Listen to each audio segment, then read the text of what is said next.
Hey guys, this is John, and I'm playing Plussss in the 5-minute pool on ICC. You know what? Let's go to e4 against Plussss. And this is a Scandinavian player. Nationality, not opening. Is that the Danish flag? What is that? Oh, Norway. Okay. I knew it was some Scandinavian country, I just didn't know which one. My apologies to the Danish people and the Norwegian people.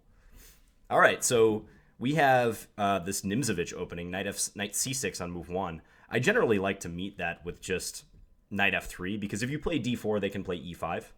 So we're just choosing a rather restrained setup, but we do have the center, and black, I guess, is trying to fight for it now. So I could take on d5, I could push, I could play bishop g5 if I want.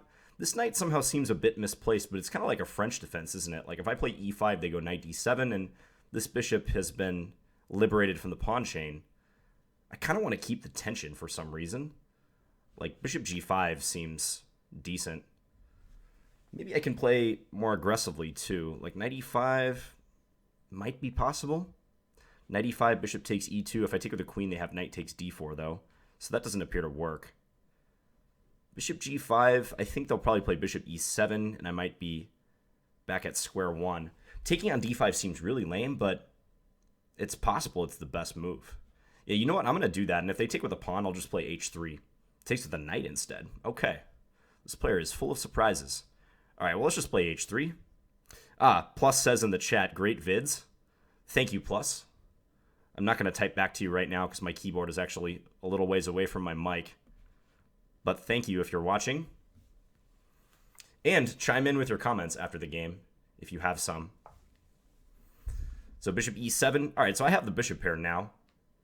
I could play knight e4 and move my c-pawn in an effort to exploit the bishop pair. You know what? I think I'm going to play knight e2, though, just so I don't interfere with my light square bishop. So I want to go c4. If they were to castle right now, c4, knight b6, maybe I can take on c6 and double up their pawns. Yeah, this seems like a good way forward. I could also, after knight b6, just play b3 and defend. And then bring out my my dark square bishop, maybe to e3 or b2.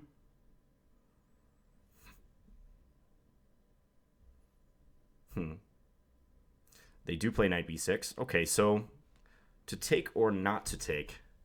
If I take, then I have to waste a tempo defending this pawn, say queen c2. But I got to be structurally for choice there. I think I'm going to do that because otherwise they might play queen d7 soon.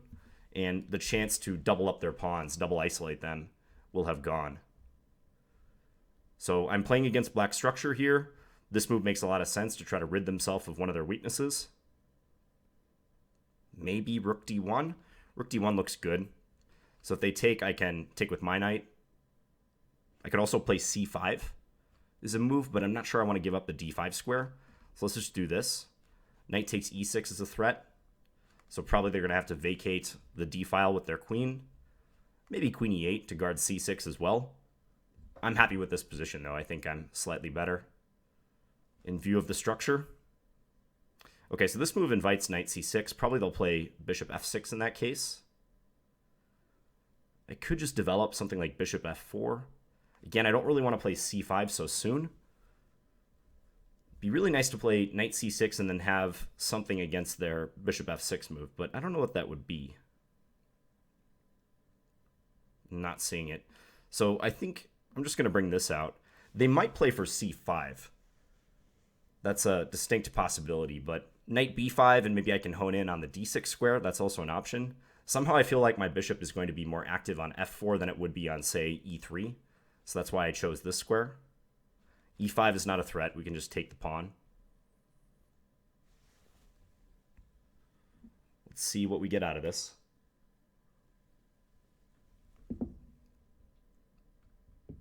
If rook d8, I'll play knight c6 with tempo that time.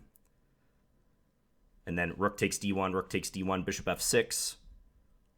I don't see anything direct there for white either, but it's better for us. Okay, queen b7. Knight b5, perhaps? Or maybe just some calm move like rook c1. But what is rook c1 really doing? I want a purposeful move. I don't want to cede my initiative. Yeah, knight b5 seems more to the point, so let's play that. Now that c6 is covered by the white or by the black queen, I think this is a decent square to send the knight to attack this c7 pawn. Try to get it to move. If c6, knight d6 looks good. If c5, I still might play something to d6, maybe bishop d6. Okay, so black is just hunkering down here and defending. I can't go rook d7, that's covered by the knight. I could play rook d2. Rook d2 might not be so bad. They might play knight d5, though. No, but that just creates more weaknesses. Let's go here. Yeah, let's play that way. If a6, I might just go back to d4. One thing I did not see is that knight c3, knight takes c4 would be the reply. So I do have to go here, unfortunately, but I hope that doesn't matter too much. Okay, so they're pushing ahead. Let's go here. The pawn on c5 may be as weak or weaker than it was on c7 even. That's my hope, at least. Let's just double up here. I've got a minute 45 to their 2:20. Trying to control the d file. b3 might be good in the future. So might putting a piece on e5 or g5. Definitely bishop g5 is a move I can consider soon. They might play queen e7 as a defense to that. Okay, so can I swap everything off on d8 and somehow get like bishop g5 or knight g5 in? Doesn't seem like it.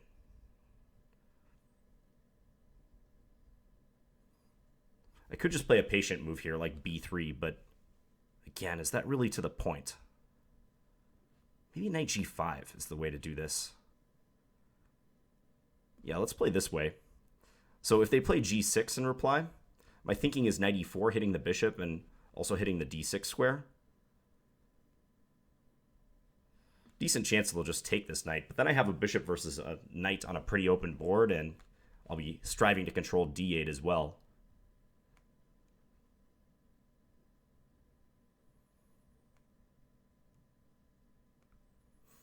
All right, so we do get this trade. Now, f6 would just drop the rook, so yeah, they kind of have to play that. I can take with the queen or the rook. I'm kind of thinking queen. Nah, let's take with the rook. We'll leave this pawn defended for now. Okay, drop this back. Target c5. Black's knight is a liability. It's out of play right now. It is not well placed on b6. They need to find a better square for that piece. I'm looking at rook d6 coming up. Okay, so hence they're trying to maneuver the knight. Good idea, I think. f4 looks like a smart move to discourage knight e5.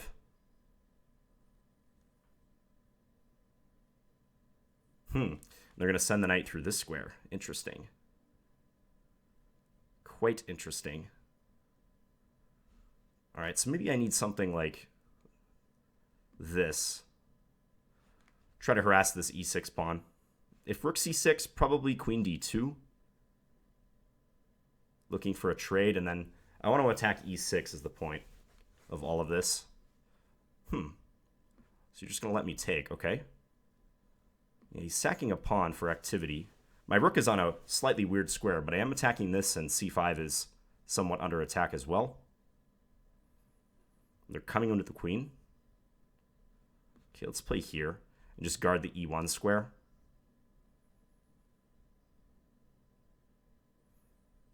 f5 is loose. Can I just take this pawn?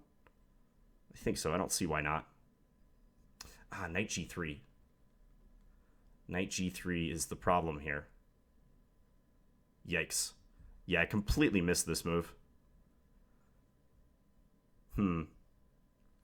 That's going to be very costly, isn't it?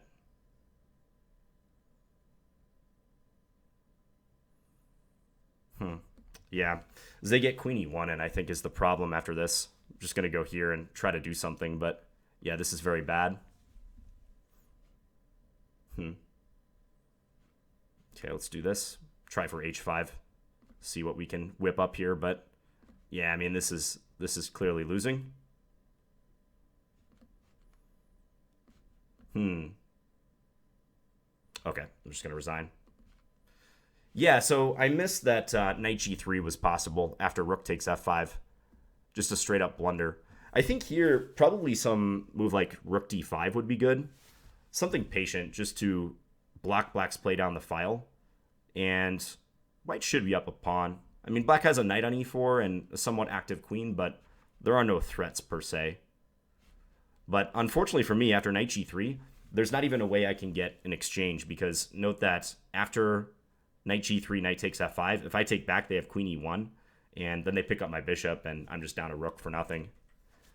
So nicely spotted by Plussss. Let's go back and have a look at that. So knight c6 on move 1. So as I was saying, I think knight f3 is a good response here, because if you play d4, there's nothing wrong with this move, but you have to be ready for e5. And I feel like a lot of players who play knight c6 on move 1 get this position frequently, and they kind of like it. So if like d5, knight ce7, this knight can come to the king side. If you play the Scotch, this might be a good transposition, right? Because you could play knight f3 here. But for most e4 players, knight f3 is a perfectly fine response. And now d6, d4, knight f6, knight c3. So we have kind of a Pirtz opening where black has not played g6 yet. And in fact, they went for e6 and bishop e7. So right here, I was debating about what to do with the pawn tension, whether to keep it, to take on d5, to push past, and ultimately I decided to take. Let me just add the engine in and see what's best here. Yeah, taking followed by h3 seems good. If they take with the pawn, which I was anticipating, I thought this move might lead to something. If take, then I have the bishop pair and pressure against d5. Should be a modest edge. And if bishop h5, I was even thinking about playing g4 and doing something aggressive like this, maybe in conjunction with f4, f5, or possibly bishop b5 to pin. But that never happened. They took with a knight instead. And then I went h3. They took. So right here, I feel like my position is ideal. The two bishops, plus with the pawn coming up to c4 soon, you could argue that this is kind of like a bad Alekhines defense for black, or maybe a bad Scandinavian, if you want to make that comparison. So I got in c4, and I could retain the bishop, but I decided to play b3 and simply defend the c4 pawn. So yeah, this, and then queen c2. I think this is fine. c5, I played rook d1. And the structure should promise some edge. Bishop f4. I'm happy with most of these moves. Maybe around here my play can be improved. I'm not sure knight b5 was that great. Eventually I had to go back to d4 anyways. So maybe there's something more precise. The engine wants to send the knight here directly. In view of the game continuation, that might be a faster way to do it, right? Because I eventually played knight g5. I think b3 is a move that could be played too. I was resisting b3 throughout this middle game, but it does stabilize the c4 pawn. So knight b5, and they defended with rook a c8. Now I just started trying to double on the d file. But yes, it is a little annoying that here I don't have knight c3 as an option, since that would lose the c4 pawn. And then this and this would be under attack too. So I go to d4, c5, knight f3. Bishop g5 could be played here, although I think queen e7 is a good reply. The computer really likes white, though. Because if queen takes, then rook d6. Is that an issue? Attacking the knight and also the pawn behind it if the knight moves? Maybe. Or just doubling up on the file, trying to take that over. Almost a +1 advantage for white. So this was all played, and then I went knight g5. I think this transformation was nice, so I get black's bishop. Thought about queen takes here, because this does have this threat, but they can push a pawn, like say h6 as the engine is saying, and if I were to move the bishop away, then this pawn falls, and there's no back rank checkmate since black has created Luft for their king. So I just played rook takes d2, f6, the bishop comes back. Maybe f4 isn't needed. I'm not sure why I thought like knight e5 was such a big deal, because black's knight doesn't even have anywhere to go from there. In fact, if I gave them another move and they played knight e5, I could just play f4 then. So, yeah, f4 was a bit too prophylactic, let's say. I didn't need to play that. And it does weaken e4, which black tried to take advantage of by playing f5 soon. Probably something like rook d6 directly looks good. Or, yeah, b3 as the computer's saying. just making a pawn move and ensuring that this pawn is always safe. So f4, f5, and now I wanted to activate my position before black gets to do this and this. And surprisingly, black just gave me that backward e6 pawn. Maybe with the time situation, that wasn't such a bad decision for them, even though the engine does not like that at all. It wants to just defend it with king f7. Yeah, so knight e4 here. And black played some aggressive moves, but yeah, I really feel like I should have everything covered. Queen d1 is a better move than queen e2. So if queen d1, if they take here, am I coming into d7? Is that the point? And then the rook is under attack. f5 is loose. Maybe rook g7, or rook e7 rather, attacking g7 is a big problem. Yeah, that looks pretty good. Rook f8, rook e7, rook f7, b3. Again, this b3 move. This time a tactical reason for that move. Trying to drive the queen away from defending the rook. So I played queen e2 and then here. Yeah, and I just blundered the game away in one move. Rook takes f5. Yeah, king h2, as the computer is saying, is also a good idea. That solves two problems. One, black can't check me from the first rank anymore. And two, I cover the g3 square. So knight g3 is never an issue. Yeah, that looks like the way to go. But, oops, rook takes f5, and there's no recovering from that after knight g3. I'm not sure they saw knight g3 or rook takes f5 when they played rook d8, because they paused here for a little while. They didn't play knight g3 right away, but who knows? Yeah, and this is just over. I can't get any material for it due to that opportunity I mentioned. If queen takes, there's check, and then go pick up the bishop. So I soon resigned. All right, so good game plus. Like I said, if you're in the comments and watching this, feel free to express yourself if you so desire. And thank you to all for watching. I'll be back again soon with another video. Talk to you guys later.